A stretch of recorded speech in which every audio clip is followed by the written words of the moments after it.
Good morning, afternoon, evening, and welcome to Concerned Citizens Presents, a new offering on Village TV.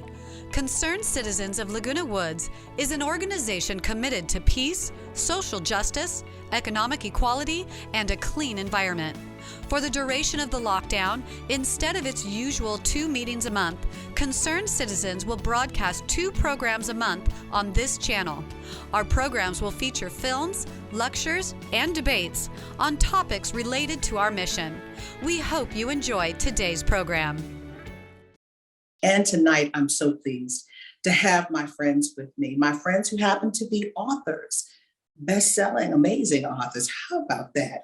And tonight, we're going to talk about matters of race. All of us are dealing with it in some way in our life. Bakari, we see him on the front lines, dealing with policing, and also talking about it as a lawyer and on CNN. A fellow colleague, and also Keith has his new book. And he is also someone who gives commentary and conversation and analysis on all things, especially now as it relates to race.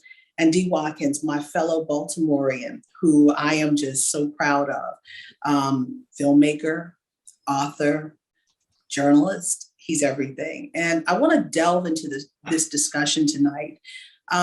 First of all, the world is still rotating on its axis successfully after 6 hours of no Instagram, WhatsApp, and Facebook. So we are still here. The world is okay. But, right?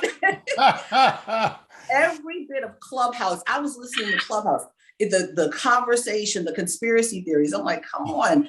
I was wondering, I said, do they do that when we continue to have issues in the Black community? Kind of the issues right now are put to the side because of what?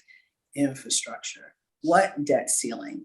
But Black America still feels that. And Black America happens to be those who are disproportionately on the front lines, be it nursing, be it the truckers that bring you the food, just frontline workers. And not only that, we're the ones who are on the front line when it comes to issues of voting rights. We were the ones in the pictures. Even though we are sitting here, our brothers and sisters were whipped with reins at the border. And voting rights, we're watching being dismantled. This is like 1964, not 2021 when it comes to voting. And I'm going to throw all of these issues out to you. We're going to spend a whole hour to talk about these issues and more at a time such as this. But Bakari, I want to go to you. You are strategically placed. You've been anointed to be so close to power. Yes. You've been anointed to be so close to power. You're very close to the Vice President of the United States. You're very close to a lot of movers and shakers who make decisions. What has happened to the Black agenda? What is the state of the Black agenda right now? So first, let me start off by saying that I like the introduction that I'm close to power. My wife will say that's because I sleep beside her every night. But I am from the big city of Denmark, South Carolina, where we have 3 stoplights and a blinking light. And my mom and dad always tell me the 2 most important words in the English language are the words "thank you," and they're not nearly said enough. And so before we begin, I want to thank the owner of Politics and Prose for allowing me to use her venue when My Vanishing Country came out. They didn't have to say yes. I believe I did an event with Kamala Harris, so it might have been a little easier to say yes, but they still didn't have to say yes. And so thank you for hosting that. And thank you for being intentional and purposeful in hosting events like this. April and Keith, your friendship, it has been, Keith helped me get my first book deal, probably doesn't even know it, through Tracy Sherrod over at Amistad Publishing. So just thank you. And Dee Watkins, just have watched you and everything that you're doing. We need to be closer than we are. So I just wanted to get those out of the way. You asked a good question about where we are with the Black agenda. And I think that many folk will tell you, particularly Black folk will tell you that where we are is not far enough. I think many folk will tell you that we braved a pandemic to come out and vote in numbers that were astronomical. The reason that you have Chuck Schumer in the majority seat, or a Joe Manchin or a Kirsten Sinema that actually matter, is because of Black voters in Georgia. And we elected this president and this administration to go in and carry the water and the mantle for, and I don't want to call it a Black agenda, April, I want to call it a justice agenda. We were talking about voting rights. You remember how many people were in the streets for the George Floyd Justice and Policing Act. And while, trust me, the Build Back Better plan is great, not many people know what's in it. I don't even know what's in it. The Investment Act is good. Infrastructure Investment Act is good. Can't tell you what exactly is in it because Democrats stop campaigning when they get elected. That's a whole nother speech. But I can say that the justice agenda that, myself and Keith and D. Watkins, your panelists, I mean, we stand on the shoulders of individuals who fought for many of those same ideals. My father made cheese sandwiches. That was his task. As a member of SNCC during the March on Washington, he was tasked with making the cheese sandwiches for the volunteers. We stand on the shoulders of people who played integral roles. And people are gonna be like, making cheese sandwiches was integral. Yes, my daddy's role was integral. That was, people needed to eat. They were hungry out there. But it wasn't just the John Lewis speech, which he had to push the establishment. People remember John Lewis's speech. They don't even remember the original speech that he wrote and how damning it was on the administration. And so I just say that we have to continue to hold power accountable. This is something that I talk about with my good friend Kamala Harris. And I think that people understand they need to do more, but Black folk are just waiting. And I think, to quote one of the greatest heroines in the history of this great country, Fannie Lou, we sick and tired of being sick and tired. Sick and tired of being sick and tired. I mean, to be honest, we can say that's been going on for 402 years plus now. And Fannie Lou Hamer said that so succinctly. But I want to go to Keith. Keith, you have been studying this. You have written a book about this, a new book. When we say justice agenda, what does that bring to your mind in this moment? Well, thank you, April, and thank you, Politics and Prose. It's an honor to be here with Bakari and D. Watkins for this conversation. It's a very important conversation. I like the way you framed the beginning of this, April, because you talked about us being on the front lines. And I think that in reality, even though Black and brown people, and particularly Black people in this case, have been on the front lines of the major crises that we face in the country, our issues have been sidelined.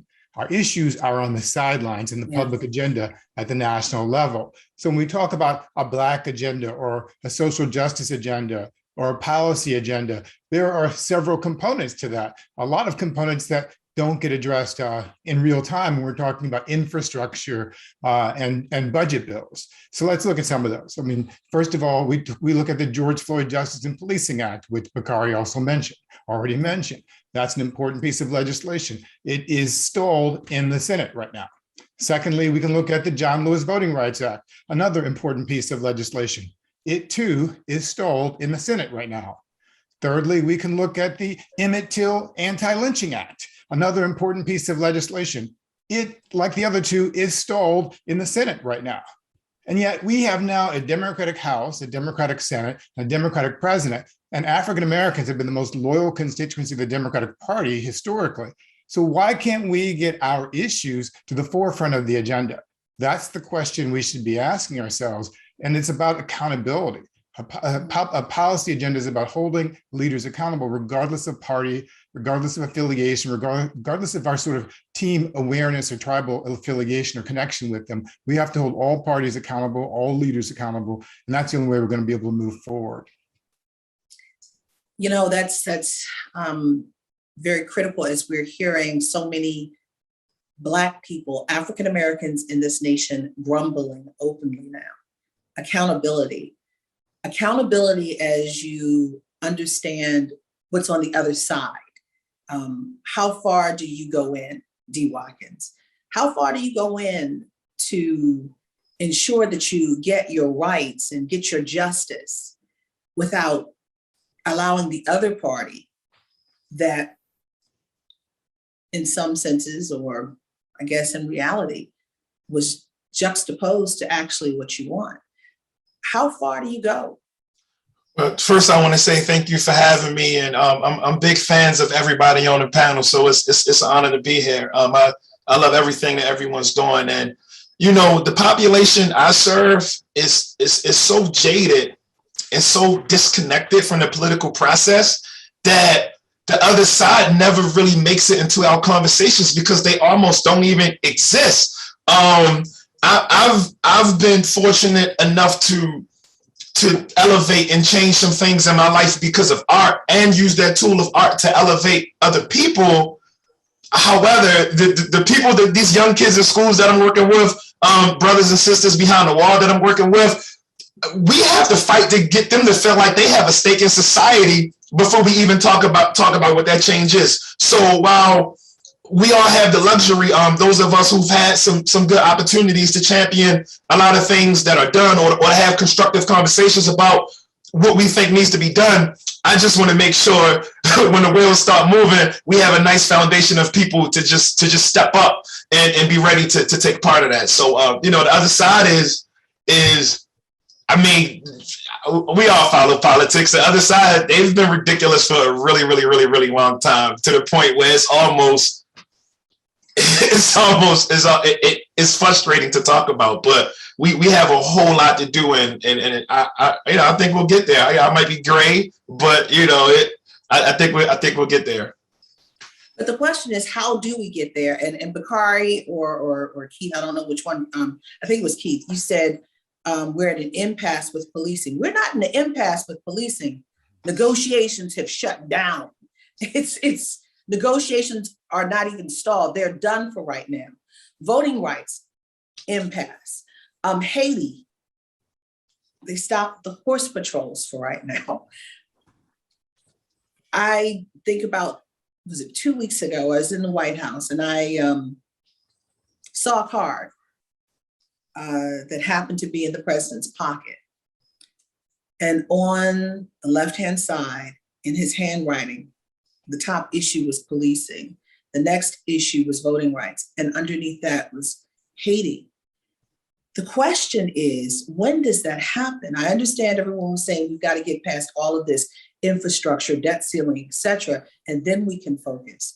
There are still people who are hurting in this moment. And then if the debt ceiling and the budget is not fixed in the next month, it will be compounded. I mean, prices of bacon are sky high in the grocery store. They are now putting caps on paper goods. And those people who are in need of those items are already hurting. So the issue is, do we have time to wait for all of this back and forth on Pennsylvania Avenue for the Black agenda to be put on the table? Before you finish your question. Black folk always got to wait. Black folk always got to get in line. Black folks' agenda items always got to be next up. There always is something that we got to get on the eye of the stove before we deal with and cook Black folks' agenda items. The unique thing about this country, though, and by the way, for everyone watching, I want people to understand my perspective and my purview, and I think that I get this from Cleve Sellers, is that I don't believe that I don't believe that this country is something that's irredeemable by any stretch. Instead, I want to challenge everybody to reimagine what she should look like. And I think that's one of the largest challenges we have, approaching these systems of injustice that we have to reimagine what they look like. Because I think Keith would agree with me, I'm pretty sure he would, that every ounce of political change we've ever had in this country has been because of Black blood that's flowed in the streets. You don't get the 1964-65 Voting Rights Act and Civil Rights Act if you don't have the Edmund Pettus Bridge, if you don't have people getting beat. But didn't you have allyship and buy-in when white America saw that blood? They bought in, and that created the change. But you just said the premise of your statement actually proves my point. When they saw the blood. In 1968, you don't get the Fair Housing Act without the assassination of King. Yeah. We don't even get the Confederate flag down in South Carolina without 9 bodies being killed in a church worshiping on a Wednesday. So I don't want to confuse the proposition. that, yeah, I mean, I once was a little too premature in my assertion, because I would follow that up and say, you don't get the George Floyd Justice and Policing Act without George, Ahmaud, and Breonna, but we don't even have that. And so I think it's important to remember that the sacrifices that people of color, particularly Black folk in this country, have made have been the ones that have swung the pendulum in the direction of progress. And I think that we have to get to a point where we say that, enough is enough. So I'm tired of waiting in line. Maybe that's my answer. And that's exactly why I talk about accountability. I'm a lifelong Democrat, and I've never had any interest in becoming a member of the Republican Party. But the Democratic Party today, I think, and I wrote a piece about this in the Washington Post a couple of weeks ago, and got a lot of criticism for saying this, but the Democratic Party today is in a very similar position to the Republican Party 100 years ago. 100 years ago, Black voters were voting overwhelmingly for the Republican Party and had been doing so for 5 or 6 decades. And then suddenly 10 years later, Black voters shifted to the Democratic Party with the FDR and the New Deal. Now, we don't see any Republican movement in today's Republican Party to sort of even try to siphon off Black voters in a serious attempt. But what happened in 100 years ago in the 1920s is that one party, the Republicans then, got tired of doing anything for us. They kept giving us lip service because they didn't actually deliver anything. And I feel that we're in a dangerous position of repeating that with the Democratic Party, that the Democratic Party, even though I'm a loyal member, as I said, it controls three different parts of government, 2 of the 3 branches of government, the House, the Senate, and the White House, and they still can't get these major pieces of legislation passed, nor are they giving us, I think, serious answers for why we were even able to allow this mistreatment of Haitian immigrants at the border in with Mexico and Texas.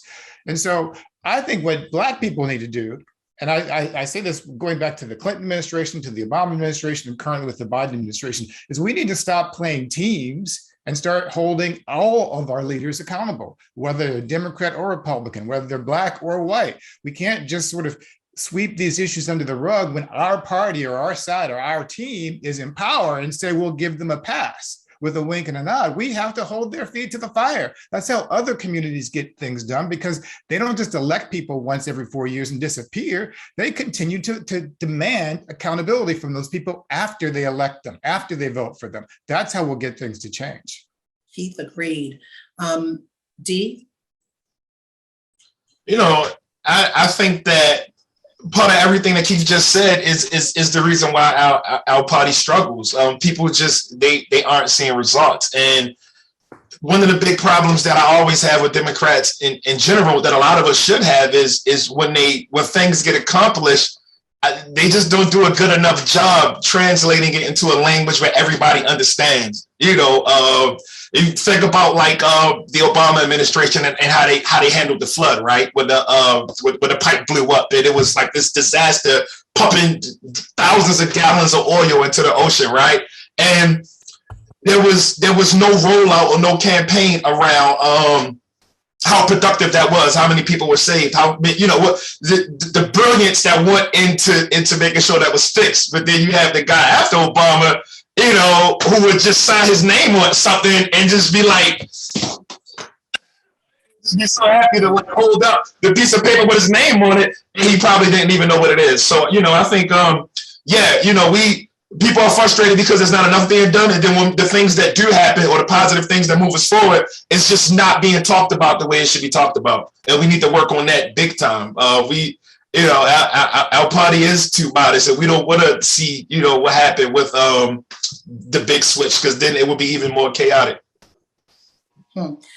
Holding public officials accountable is accurate, because the stakes are way too high. And I say this as someone who's been in that unique perch for 24 years. And the squeaky wheel gets the oil, right, guys? The squeaky wheel gets the oil. When people start complaining and marching in mass consistently, persistently, that's when they say, oh, wait a minute. And they look at the poll numbers, wait a minute, they got people. We might need to change this. So yes, you're right. So guys, you're so dynamic. The questions are already starting to pour in. Bakari, this one is for you, and the rest of you can chime in. But we're going to start with you.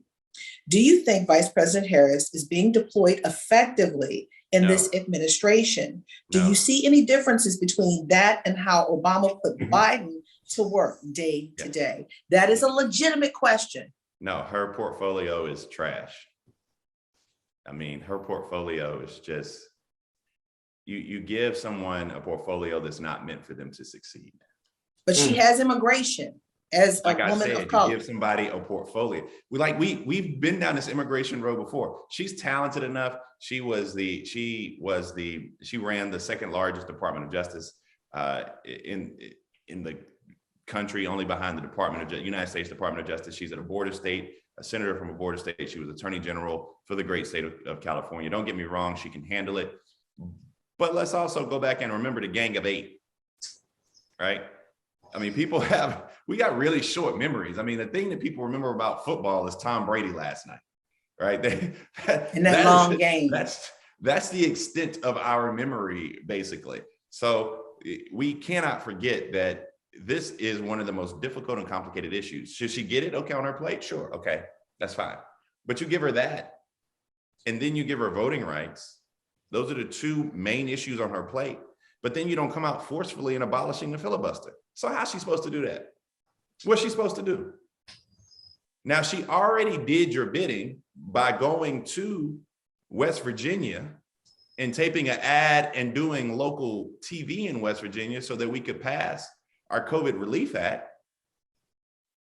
And we already know that got the senator from the great state of West Virginia a little bit out of shape, but she hasn't been given, I played basketball. I still play today, and I play rec league. I'm too old. I'm 37, so I don't play nearly like I used to. That's not too old. But, they always say whatever you got to put players in a position to succeed, and they just have not. And then they don't allow her to do things like this. Like the people who are watching this are brilliant and astute. Outside of maybe making permanent the child tax credit, there aren't too many people who can tell me 6 things that are in either one of these bills that adds up to $4.5 trillion. Exactly. And my point is, and this is D. Watkins' brilliant point that I think probably went over a lot of people's head. This is what D was telling you. Trump went out and did rallies. Democrats stopped campaigning after they get elected. And you're like, COVID. Yes, COVID. But I saw 100,000 people packed in Bryant-Denny Stadium when Alabama beat Ole Miss on Saturday. But we have to go out. Kamala Harris needs to be on Ricky Smiley.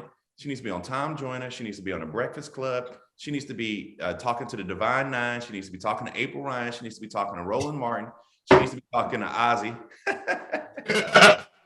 All right, guys, come on. But I get it. I've never read an article. I'm sorry. But she needs to be doing these things, but they also have to let her do these things. And as vice president, one of the things, and this is me advocating for my friend who's the vice president, one of the things people do not realize about her is she went into this role wanting to be one thing that people remembered very well, which was a team player. We saw a lot of headlines come out about her not being a team player. And she wanted to be a team player like Joe Biden was to Barack Obama and be a loyal vice president. And I think because of that, she has not been put in a position to succeed. Well, so, and I'm going to come back real quick. I'm going to follow up with that because there are so many people who say that because of her loyalty and her portfolio that you call trash, she does not look like she's operating from a stance of strength. She looks the opposite, like she is weak. What is that portfolio you believe that she would best benefit from and would benefit America with? I think if you give her a portfolio that includes voting rights, but you actually actively push to reform the filibuster, then you have. You mean the president of the United States actively? Correct. Then you have a theme. I just think you don't. The reason I call it trash, which is a colloquialism to describe a no-win situation, is because you did not give her something where she could be successful. You did not give her something to best use her talent to improve the plight of many people of this country, particularly people of color. For example, immigration. I mean, allow her to go to the border and have a conversation. Or this, if I was advising them, what would I tell them to do? She said, "Don't come at the border." Bring the president of Haiti to the Naval Observatory. Let's have a conversation. Let's sit down. What president of Haiti? I mean, I get you. I'm with you, but what president of Haiti right now? You're correct. So let me back up. So bring the individual who's running the government in Haiti, because right now that probably is a clear The president statement. was assassinated. I know, that's what I'm saying. So bring the individual who is running the government in Haiti right now. Bring someone who can actually has a decision-making authority. Let's actually have that conversation. Allow her to lead that conversation. Go down to the border, actually have a speech, talk about the ideals. I don't even know what the immigration plan looks like or is, and allow her the opportunity to lay that out if that's her portfolio. Well, I think she's in a bad position either way. I don't think it's just a question of messaging. She's working for an administration that's not aggressively pushing a pro-Black agenda.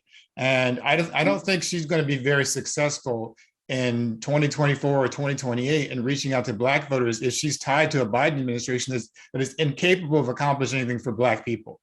And that's the fundamental. She made a choice, which I agreed with, to line up and sign up with Joe Biden in his presidential campaign. I think she might have helped him to win in some respects, but in the end, she's now a part of the team, and she wants to be a team player. That means she's a part of a team that isn't delivering for Black people, and that's a fundamental problem she's facing. Until they deliver, there's nothing she can do. No sort of cosmetic gimmickry or anything. They have to deliver for Black people in order for her or the Biden administration to sort of get any benefit out of it. The kind of echo, Keith, I was going to jump right on the back of what Bakari said. One of the most dangerous things that's happening right now is we're not setting up the next play.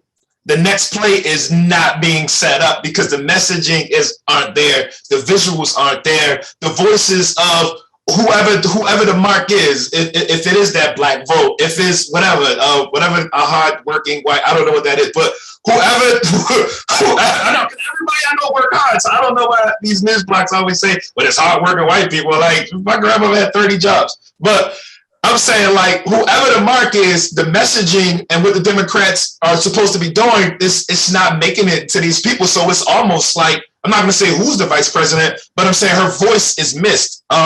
Her voice is missed for our issues, for their issues, for issues across the board. So what happens in 2024?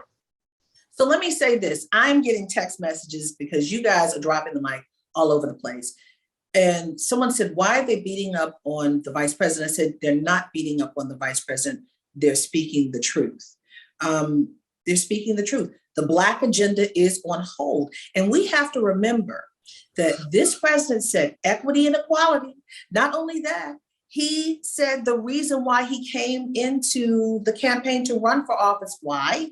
Because of Charlottesville. That was nothing but race. And then he deemed it so that he said, this was going to be about equality. And where is equality? Where we got Juneteenth. We got the Juneteenth holiday. And I've heard so many people say, I don't want a holiday. I want the rights. I want voting rights. I want policing.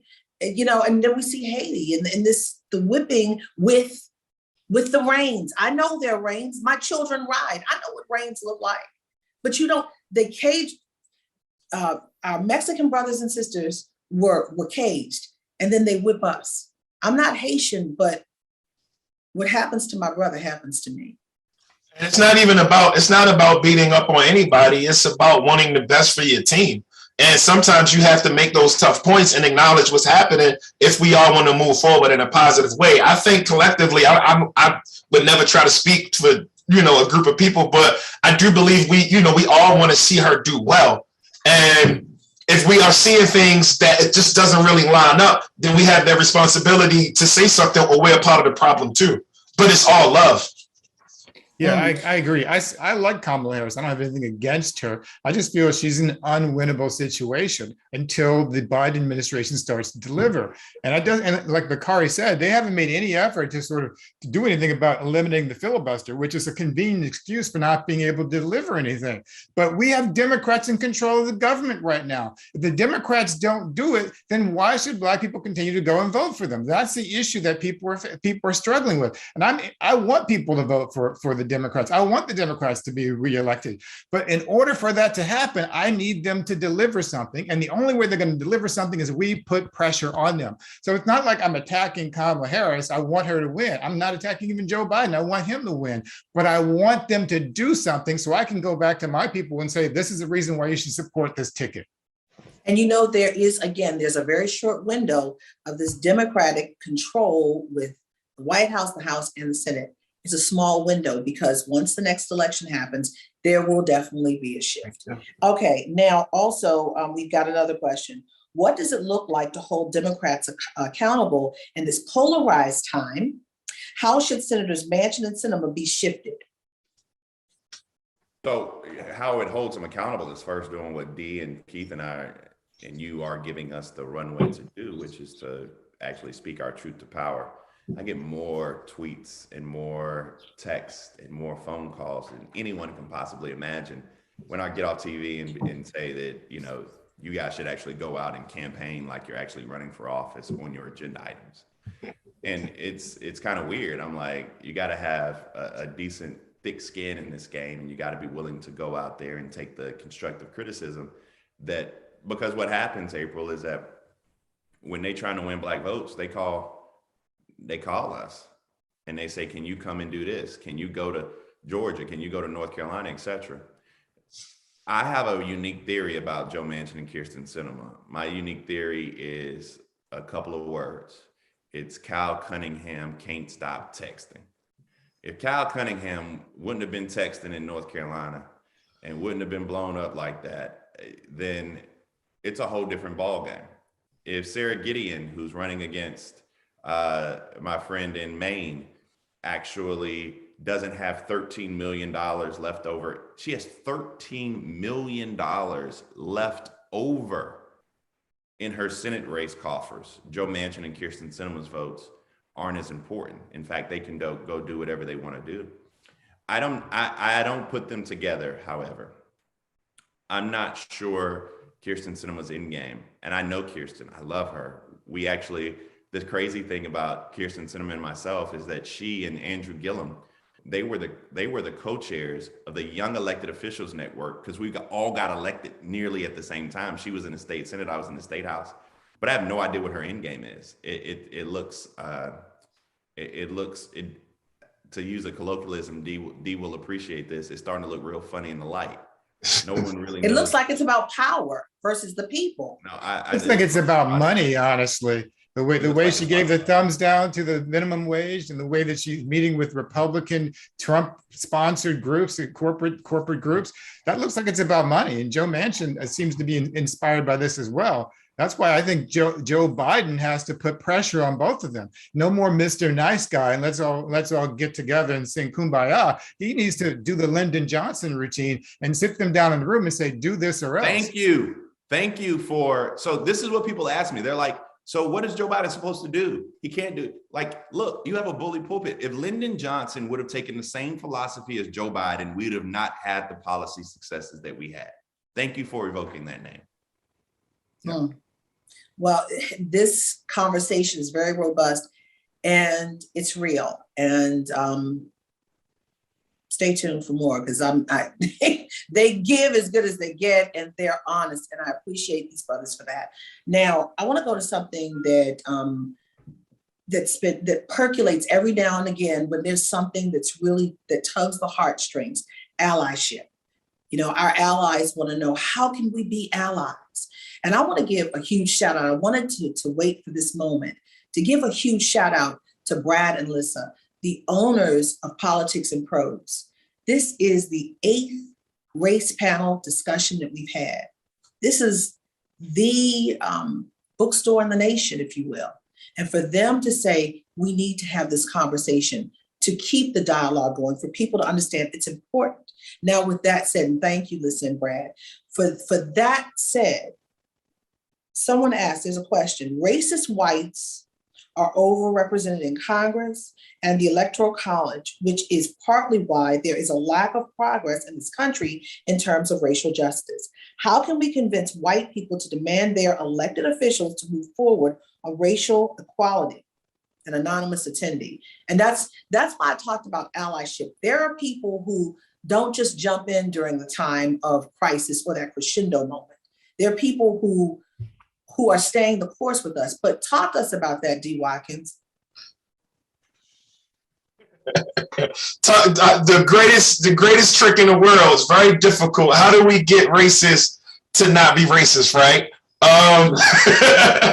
when America benefits from racism a lot. It's a cash crop over here. I think allyship is can be accepted and always appreciated when you do it from a pure place of love, right? Like getting rid of all of the performative stuff that just never really amounts to nothing anyway. If I can give a quick example, my daughter loves grapes. So I went to the market to get her some grapes, and we're in the pandemic, we're masked up, but I have like a big hit at the top. So a lot of people in Baltimore recognize me. So I'm trying to get grapes. And this white lady just runs up on me and she like opens a shirt and it says like Black Lives Matter. And she was like, look at my shirt, D. And I'm like, well, congratulations. It's like, yeah, I just wanted to show you, that I had this shirt. And, and I'm like, bet, what I mean? Down with you. And then she told me she got it from like Amazon or something. And I was like, you got Prime, like that's, whatever. But like that's, so we're in this space where people think allyship stops at sharing a tweet, stops at buying a t-shirt that says Black Lives Matter, from Amazon, which was probably made in China. Like they feel like that is the way to support. And it's just not. You just have to show the type of love that you feel like you deserve. Treat people the way you want to be treated and fight for equality as hard as you fight for anything else. People, I've spoke at Harvard and all types of places, and people are like, what can I do? And I'm like, but how'd you get into Harvard? Like how'd you get into this school, or how'd you start that business, or how are you raised in this family and you can't do anything, and you have like difficult questions about having conversations about race or what you should be doing. You know what you should do. The question is if you really want to do it or not. And that's my whole thing with that. As far as like the racist politicians and people in power and all that, racism is their moneymaker, and it's going to be kind of hard to get people in the country that's based in capitalism to go away from things that they are allowed to benefit from. And that's just an ugly truth. Can I just say that allyship is not enough, that it's been misdirected? I mean, I don't need a bunch of white people marching side by side with me at a George Floyd protest. What I need is those white people to go back and talk to their white family members, their white church members, their white elected officials, the white people who are in their communities and organizations. Those are the people who need to be talking to each other. And yet we spend all this time worried about whether white people are going to be out by our side. White people have historically not been by our side. Ever since Lyndon Johnson signed the Civil Rights Act of 1964, no Democratic candidate for president has won the white vote. Not even Bill Clinton, who was a Southerner, or Jimmy Carter, who was a Southerner, and definitely not Barack Obama. Mitch McConnell was talking about Barack Obama as reparations for hundreds of years of slavery and segregation. The majority of white people didn't even vote for him. And they didn't vote for Kamala Harris and Joe Biden either. The majority of white people continue to vote for Republicans because the Republican Party has become the party of white people. So if we want white people to be allies, don't come to this broadcast and talk to us about what they can do. Go back to your own family members and talk to your family members. Talk to those racists who your uncles and cousins and sometimes your parents who were voting for Trump and spewing out racist bigotry repeatedly that you don't call them out on. That's the type of allyship we need. You don't need to come and prove to me that you're an ally. You need to do that work in your own community. And also, I want to add to that really quickly. And if you're not going to ask them, don't come ask me. At least you don't got to hold me up. You don't got to hold me up, especially if you're not going to go talk to them. Don't come to me. I don't got the golden ticket. My response is pretty clear. I appreciate the question. But I'm also extremely clear it's not on Black people in this country to cure racism. We have a lot of burdens to bear, and that ain't one. That's first. Second, allyship is so important. And a lot of the reason is because of the reason that we're able to utilize this venue, April. And you talked about the fact that individuals, and I mentioned it earlier, they didn't have to say yes to you, but they did. And they allowed you to utilize your platform, your friendships. I'm doing this event because April Ryan called me. She picked up the phone and called me and said, Bakari, I need you to do something for me. And I'm not going to say no to April. That's just the way we roll. But I have to remind folk what allyship is. And let me give you an extreme example. many people forget the role that Miami University of Ohio played in the civil rights movement. Miami University of Ohio is where many Black folk went to train before they went to Mississippi during Freedom Summer. My father was one of those individuals. My father led the search mission for Goodman, Schwerner, and Cheney when they got the phone call that they had gone missing in Philadelphia, Mississippi. During the day, they'd hide in barns and sheds, and at night, they went and looked in ditches and trenches. And they found their bodies behind the home of one of the local sheriff's deputies and ministers in the town named Edgar Ray Killen. And he found he led a mission to help find 3 of his friends. Now, I'm not asking you all to go out and end up lynched in a ravine in Mississippi. But what I am asking you to do is be intentional and purposeful in your allyship. What I am asking you to do is to make sure that you do everything you can do in your power to push back on those microaggressions in your own community. What I am asking you to do is make sure that you're in spaces that me, Dee Watkins, April Ryan, and Keith Boykin can't be in. Sometimes we have the right message, but we're not the right messenger. And I need you to make sure that you're in those communities, speaking up as loudly as you are here at Politics and Prose. Don't be quiet. Don't be quiet when you're at work, or don't be quiet when you're at the country club. I live on a country club. Don't be quiet when you're out here with us and they treating the servers bad, and then you don't have nothing to say, but you want to come on to Politics and Prose, in Prose webinar and speak up and accost Dee Watkins. No, we need you in them. We need you in them same spaces, speaking up, speaking your truth to power. Stop. No, that's the alarm. Sorry. Can I just make a quick example of another one that I want to point out? Last year, during the George Floyd protest here in New York, I was covering a protest started here in Harlem, and I was arrested and locked up for 6 hours. And I reached out to several people afterwards, and one person volunteered, a white lawyer who's a colleague of mine at CNN, Ellie Honig, who volunteered to represent me, defending me against the case from the city of New York and also suing the city of New York. So there are people out there who are willing to do the work and step up when the time comes for it, but we need people who are willing to do that work and not people who are pointing the fingers at Black people and asking us why we aren't doing the work. The majority of this country is not Black. The majority of the country is white, even though that majority is dwindling. We need those white people to speak up and stand up and do something, and not put the burden on us to solve this problem. So when we talk about allyship and people say, what can we do? We have to first let them know the Black community in this station in 2021 still has the highest numbers of negatives in almost every category. We're buying homes like we bought homes before 1968, before the Fair Housing Act of 1968, okay? We're voting, and if you don't believe it, we're voting like we voted in 1964. We are being stripped of our rights. Shelby v. Holder and the most recent Supreme Court decision, okay? They have totally gutted the Voting Rights Act. We are voting without the full protections of the Voting Rights Act. Policing, where are we? We are being tried and convicted and killed on the corner where other communities are getting to court. So we know, and we don't have access to capital, education, but we can go on and on and on and on. But now the question is, for all my great panelists here, Joe Biden is president, Kamala Harris is vice president, and we've got Donald Trump wanting to come back and any other person who wants to come. What is the mandate for them, each one of you, when it comes to beginning to fix these centuries old ills for Black America? Keith, I want to go to you first. Well, I wrote about this in my book. I talked about the goal needs to shift. We've been focused, I think, for the past 50 years or so, since the civil rights era, on passing laws that eliminate basic discrimination, which is important. I agree with that. I support all those different pieces of legislation: Emmett Till, Anti-Lynching Act, George Floyd Justice and Policing Act, the John Lewis Voting Rights Act. I support all that. But that's not going to get us to equality. And I argue that we need to focus on equal outcomes and not just equal opportunities.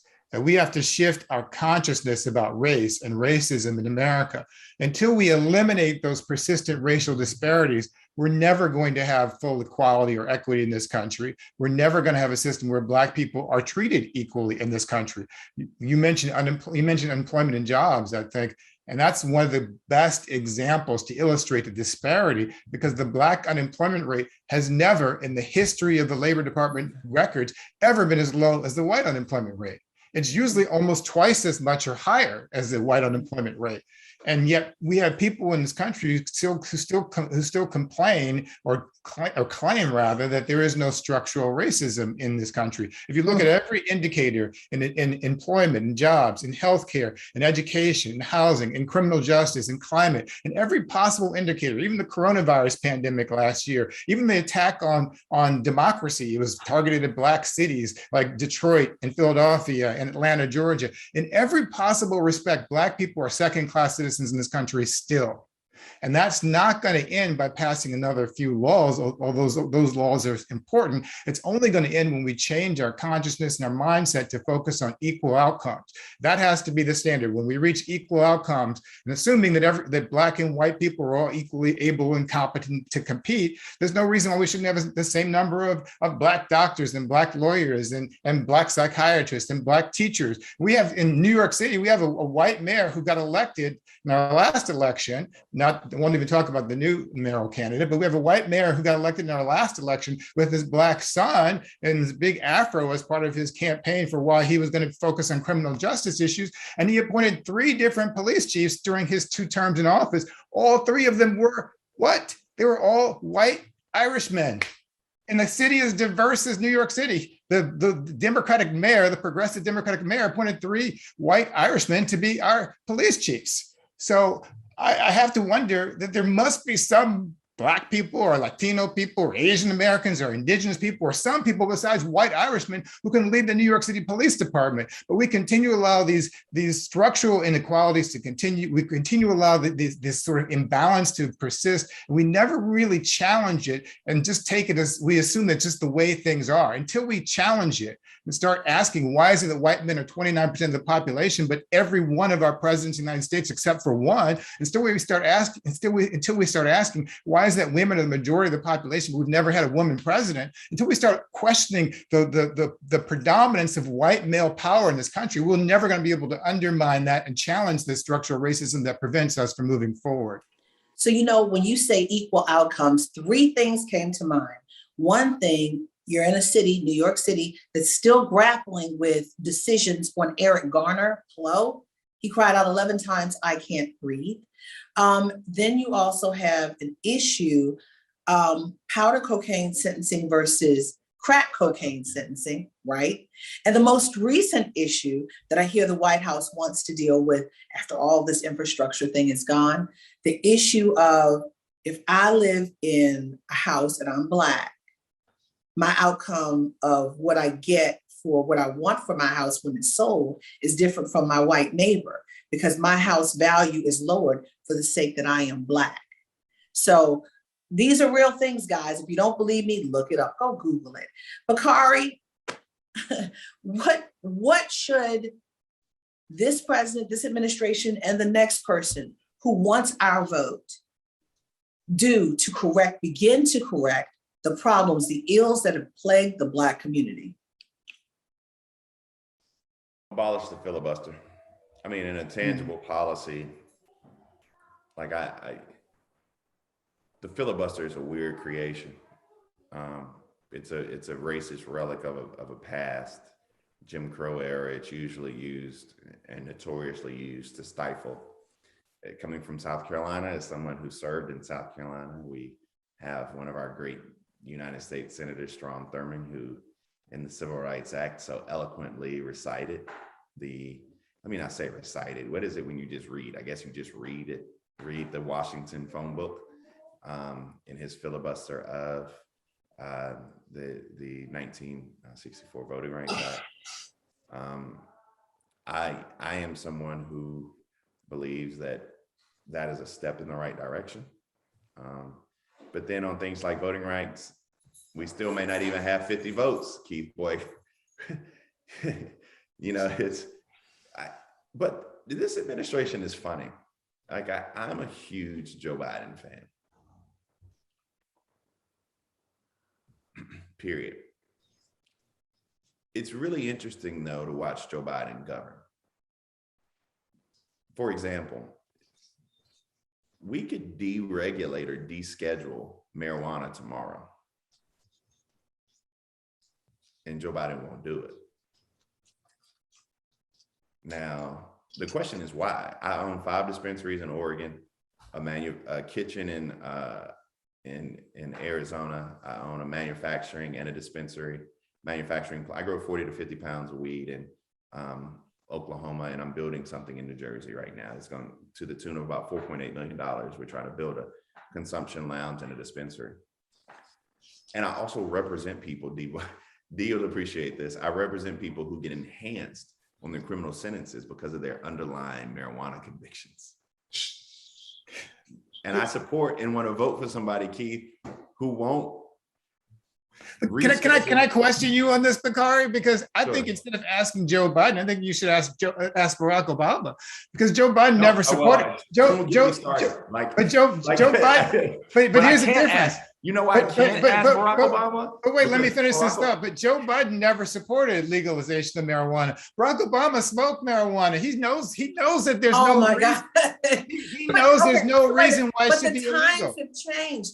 Medical marijuana and recreational marijuana, you can go in so many different places. It's regulated more so now than it has ever been. Why is marijuana federally still scheduled the same as heroin and cocaine? Exactly. Why didn't President Obama do something? I don't disagree with But you. think about what That's- happened with the prohibition with alcohol. Let's go back there. So it took a while. Keith, I literally do not disagree with you. I mean, we are repeating the same mistakes. All you have to do, and this is going to probably get me in trouble with this audience, but all you have to do is look at Stephen Breyer making the same mistakes that Ruth Bader Ginsburg made. Oh, Why didn't Ruth Bader Ginsburg resign when Barack Obama was president? I totally agree. So here we are. So I don't know. That's my truth, April, and I'm sticking with it. Okay.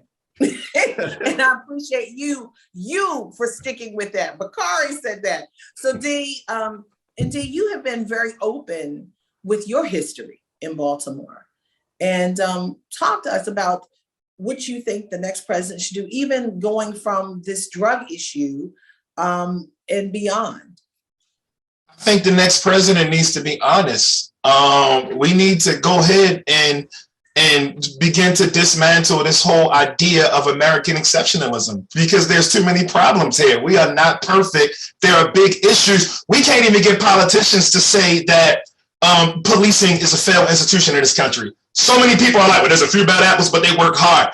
Tell that to the people who I'm coming with. And you know, a lot of this audience probably don't know, but I grew up in one of the worst neighborhoods, some of the worst housing projects in the history of America, in American history, right? And I sit here today as a college professor in the New York Times, the best-selling author 3 times over. So I know the idea of the American dream is, I know it can happen, but just because it happened for me doesn't mean it's going to happen to the 40 or 50 people I started out on the block with, right? And we need to talk about that. We need to talk about how social mobility, it falls and lands on some people, but it's almost impossible. Like I just got my first job writing on a television show, and that came from not just my skill set and me just trying to audition and try out, but like 200 relationships I built just to get to that moment, to be in the right place at the right time and say the right thing. It's almost like making $1 million shot. If I would have missed one meeting, one foundation, one giveaway, I wouldn't be here, and that is crazy.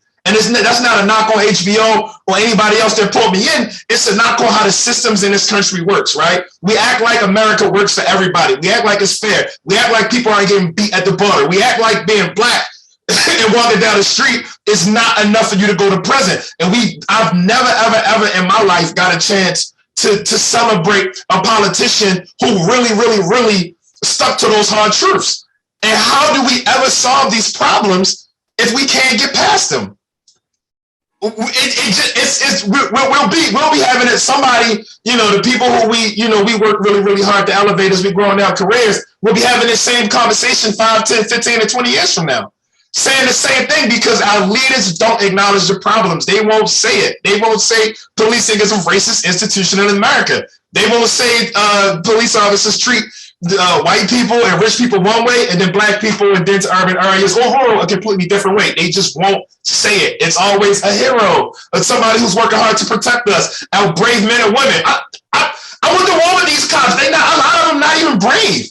So, my expectations, I don't expect you to do a whole lot with policy. I don't expect the next administration to cut reparations checks and none of that. I just want you to tell the truth about this country so we can fix it, so we can move forward. I want black people in power to utilize our resources just like any other people in power to utilize our resources to help us all elevate. And we'll never do that until I'm not saying it's our responsibility, but I'm just saying as a collective, we'll never get anywhere if we're not acknowledging the problems. Yes, we've done well. Doesn't mean everybody's going to do well. That's America. But it doesn't have to be like that. Wow. Guys, can you believe we've been here for an hour? I know. Look. Keep having a look. It's like, We've been doing this. We've been here for an hour. I could go so much longer with you guys. I respect each and every one of you for your strength, for your outspokenness, and for your love of a community that needs to be lifted. And I thank you.